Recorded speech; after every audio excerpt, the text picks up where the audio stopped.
Hi friends, ನಮಸ್ಕಾರ. SCM data 377ಗೆ ತಮಗೆಲ್ಲ ಸ್ವಾಗತ. ಇವತ್ತಿನ ವಿಡಿಯೋದಲ್ಲಿ ಸ್ಪೆಷಲ್ ಕಡಲೆಬೇಳೆ ಮಸಾಲ ವಡನ ಕ್ವಿಕ್ಕಾಗಿ ಹೇಗೆ ಮಾಡೋದು ಅಂತ ನೋಡೋಣ ಬನ್ನಿ. ನೀವೇನಾದರೂ ನನ್ನ ಚಾನಲ್ಗೆ ಹೊಸಬರಾಗಿದ್ದರೆ ಪ್ಲೀಸ್ ನನ್ನ ಚಾನಲ್ನ ಸಬ್ಸ್ಕ್ರೈಬ್ ಮಾಡಿ. ಈ ವಿಡಿಯೋ ಇಷ್ಟವಾದಲ್ಲಿ ಲೈಕ್ ಮಾಡಿ, ಶೇರ್ ಮಾಡಿ, ಕಮೆಂಟ್ ಮಾಡಿ. ಸಂಜೆ ಸ್ನ್ಯಾಕ್ಸಿಗೆ ಬೇಗನೆ ಆಗುವಂಥ ರೆಸಿಪಿ ಅಲ್ಲದೆ ಬ್ರೇಕ್ಫಾಸ್ಟ್ಗೂ ಮಾಡ್ಕೊಳ್ಬಹುದು. ಹಬ್ಬಗಳಲ್ಲಿ ಕೂಡ ಈ ವಡ ತುಂಬಾ ಚೆನ್ನಾಗಿರುತ್ತೆ. ನೋಡ್ತಾ ಇರ್ಬೋದು ಎಷ್ಟು ಚೆನ್ನಾಗಿ ಬಂದಿದೆ ಅಂತ ಹೇಳ್ಬಿಟ್ಟು. ಬನ್ನಿ ವಿಡಿಯೋನ ಶುರು ಮಾಡೋಣ. ಮೊದಲಿಗೆ ನಾನಿಲ್ಲಿ 1 ಬೌಲ್ ಕಡಲೆಬೇಳೆನ ತಗೊಂಡಿದ್ದೀನಿ. ಅದನ್ನು ಇನ್ನೊಂದು ಬೌಲ್ಗೆ ಹಾಕೊಂಡ್ಬಿಟ್ಟು ನೀರು ಹಾಕಿ ಚೆನ್ನಾಗಿ 2 ಬಾರಿ ತೊಳಿಬೇಕು.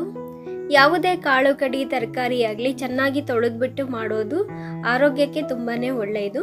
ನೋಡಿ, ಈ ರೀತಿಯಾಗಿ 2 ಬಾರಿ ನೀರು ಹಾಕಿ ತೊಳಿಬೇಕು. ನೋಡಿ, ಈ ಡಸ್ಟ್ ನೀರೇನು ಬಂದಿದೆಯಲ್ಲ ಅದನ್ನೆಲ್ಲ ತೆಕ್ಕೊಂಬಿಡೋಣ. ಕಂಪ್ಲೀಟಾಗಿ ನೀರನ್ನು ತೆಗೆದ ನಂತರ ಕಡಲೆಬೇಳೆನ ನೆನೆ ಹಾಕಬೇಕು. ಅದಕ್ಕೋಸ್ಕರ ನಾನು ಮತ್ತೆ ಫ್ರೆಶ್ ಆಗಿರುವಂಥ ನೀರನ್ನು ಹಾಕಿಬಿಟ್ಟು ಕಾಳನ್ನು ನೆನೆ ಹಾಕ್ತಾ ಇದ್ದೀನಿ.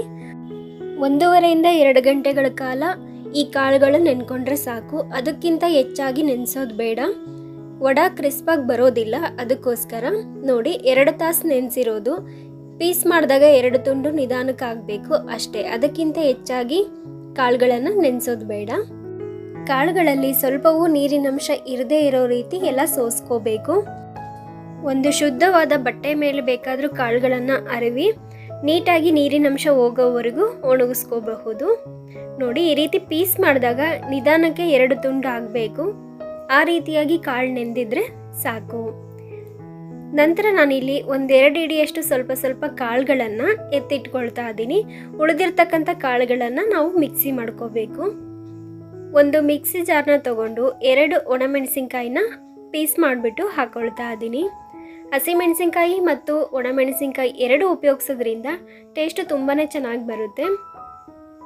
ನಾನಿಲ್ಲಿ 5 ಹಸಿರು ಮೆಣಸಿನ್ಕಾಯಿನೂ ಸಹ ತಗೊಂಡು ಪೀಸ್ ಮಾಡಿಬಿಟ್ಟು ಹಾಕ್ಕೊಳ್ತಾ ಇದ್ದೀನಿ, ರುಬ್ಬೋದಕ್ಕೆ ಸಹಾಯವಾಗುತ್ತೆ ಅಂತ.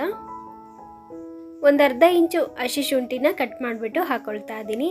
ಹಾಗೆ 1 ಗಡ್ಡೆ ಬೆಳ್ಳುಳ್ಳಿನ ಸಿಪ್ಪೆ ತೆಗೆದುಬಿಟ್ಟು ಹಾಕ್ಕೊಳ್ತಾ ಇದ್ದೀನಿ. ಇದನ್ನೆಲ್ಲ ಮೊದಲು ಮಿಕ್ಸಿ ಮಾಡಿಕೊಂಡು ನಂತರ ಉಳಿದಿರ್ತಕ್ಕಂಥ ಕಾಳುಗಳನ್ನು ಸೇರಿಸ್ಕೊಳ್ತಾ ಇದ್ದೀನಿ. ಎಲ್ಲನೂ ಜೊತೆಗೆ ಹಾಕಿ ಒಟ್ಟಿಗೆನೂ ಗ್ರೈಂಡ್ ಮಾಡ್ಕೊಳ್ಬಹುದು. ಅದೇ ಸಪ್ರೇಟಾಗಿ ಮಾಡ್ಕೊಳ್ಳೋದ್ರಿಂದ ತುಂಬಾ ಚೆನ್ನಾಗಿ ಎಲ್ಲ ಸಣ್ಣ ಆಗಿರುತ್ತೆ, ನೀಟಾಗಿ ಹೊಂದ್ಕೊಳ್ಳುತ್ತೆ. ನೋಡ್ತಾ ಇರ್ಬೋದು, ಈ ರೀತಿಯಾಗಿ ತರಿಯಾಗಿ ನಾನು ರುಬ್ಕೊಂಡು ಇಟ್ಕೊಂಡಿದ್ದೀನಿ. ಈ ರುಬ್ಬಿರ್ತಕ್ಕಂಥ ಮಿಶ್ರಣವನ್ನು ನಾನು ಇನ್ನೊಂದು ಬೇಸನ್ ಅಥವಾ ಪಾತ್ರೆಗೆ ತೆಕ್ಕೊಳ್ತಾ ಇದ್ದೀನಿ. ಈ ಮಿಶ್ರಣಕ್ಕೆ ಇನ್ನು ಯಾವ್ಯಾವ ಪದಾರ್ಥಗಳನ್ನು ಸೇರಿಸ್ಕೋಬೇಕು ಅಂತ ನೋಡೋಣ. ನಾವು ಎತ್ತಿಟ್ಟಿರ್ತಕ್ಕಂಥ ಕಾಳುಗಳನ್ನು ಸೇರಿಸ್ಕೊಳ್ತಾ ಇದ್ದೀನಿ. ಹಾಗೆ 2 ಮೀಡಿಯಮ್ ಸೈಜ್ ಈರುಳ್ಳಿನ ಚಿಕ್ಕದಾಗಿ ಕಟ್ ಮಾಡಿಬಿಟ್ಟು ಹಾಕ್ಕೊಳ್ತಾ ಇದ್ದೀನಿ.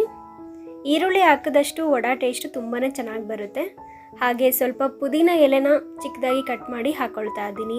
ಸ್ವಲ್ಪ ಕರಿಬೇವು ಹಾಗೆ ಕೊತ್ತಂಬರಿನೂ ಸಹ ಚಿಕ್ಕದಾಗಿ ಕಟ್ ಮಾಡಿಬಿಟ್ಟು ಹಾಕ್ಕೊಳ್ತಾ ಇದ್ದೀನಿ. ರುಚಿಗೆ ತಕ್ಕಷ್ಟು ಉಪ್ಪು, ಚಿಟಿಕೆ ಅಡುಗೆ ಸೋಡಾನ ಹಾಕ್ಕೊಳ್ತಾ ಇದ್ದೀನಿ. ಬೇಡ ಅಂದರೆ ಸ್ಕಿಪ್ ಮಾಡ್ಕೊಳ್ಳಿ. ಹಾಗೆ ಸ್ವಲ್ಪ ಅಜ್ವಾನ್ ಕಾಳು ಹಾಗೆ ಜೀರಿಗೆನೂ ಸಹ ಹಾಕ್ಕೊಳ್ತಾ ಇದ್ದೀನಿ. ಅಡುಗೆ ಸೋಡಾನ ಹಾಕೋದ್ರಿಂದ ವಡ ತುಂಬ ಚೆನ್ನಾಗಿ ಬೇಯುತ್ತೆ. ಅಲ್ಲದೆ ಎಷ್ಟೇ ಹೊತ್ತು ಇಟ್ಟರೂ ಕೂಡ ಕ್ರಿಸ್ಪಾಗಿರುತ್ತೆ, ಇಲ್ಲಾಂದರೆ ಎಟ್ಟೆ ಆಗಿಬಿಡುತ್ತೆ. ನೋಡಿ, ಈ ರೀತಿಯಾಗಿ ಸ್ವಲ್ಪವೂ ನೀರನ್ನು ಸೇರಿಸ್ದೆ ಎಲ್ಲವನ್ನು ಚೆನ್ನಾಗಿ ಮಿಕ್ಸ್ ಮಾಡಿಕೊಂಡು ಚಿಕ್ಕದಾಗಿ ಉಂಡೆಗಳನ್ನು ತಗೊಳ್ತಾ ಇದ್ದೀನಿ. ಆ ಉಂಡೆನ ತೊಗೊಂಡ್ಬಿಟ್ಟು ಈ ರೀತಿ ಅಂಗೈಯಲ್ಲಿ ಇಟ್ಕೊಂಡು ಇನ್ನೊಂದು ಕೈಯಿಂದ ಪ್ರೆಸ್ ಮಾಡಿ ಈ ರೀತಿಯಾಗಿ ಅಂಗೈಯಲ್ಲಿ ಪ್ರೆಸ್ ಮಾಡೋದ್ರಿಂದ ಬೆರಳಿನ ಗುರುತು ಬೀಳೋದಿಲ್ಲ. ಹಾಗೆ ಸೈಡಿಗೆಲ್ಲ ತೆಳುವಾಗಿ ಮಧ್ಯದಲ್ಲಿ ಉಬ್ಬಿದ ರೀತಿ ಕಾಣುತ್ತೆ. ಮಸಾಲೆ ವಡ ನೋಡೋದಕ್ಕೆ ತುಂಬ ಚೆನ್ನಾಗಿರುತ್ತೆ.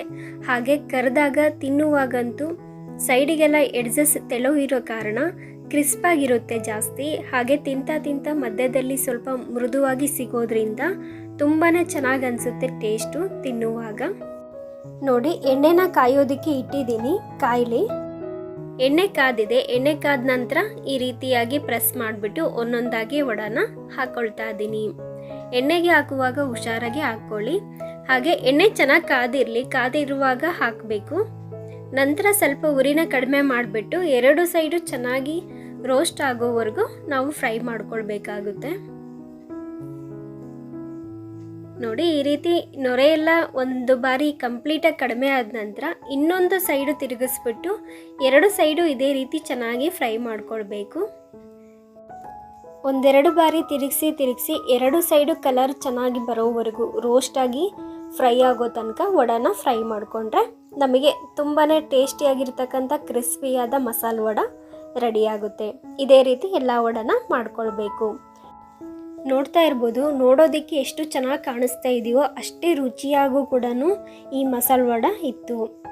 ನೋಡಿ ಒಂದು ಪೀಸ್ ಮಾಡಿ ತೋರಿಸ್ತಾ ಇದ್ದೀನಿ, ತುಂಬಾ ಚೆನ್ನಾಗಿ ಬಂದಿತ್ತು. ಖಂಡಿತ ಮನೇಲಿ ಟ್ರೈ ಮಾಡಿ, ಎಲ್ಲರಿಗೂ ಈ ರೆಸಿಪಿ ಇಷ್ಟವಾಗುತ್ತೆ. ಮತ್ತೆ ಮುಂದಿನ ವಿಡಿಯೋದಲ್ಲಿ ಸಿಗ್ತೀನಿ. ಅಲ್ಲಿವರೆಗೂ ನಮಸ್ಕಾರ.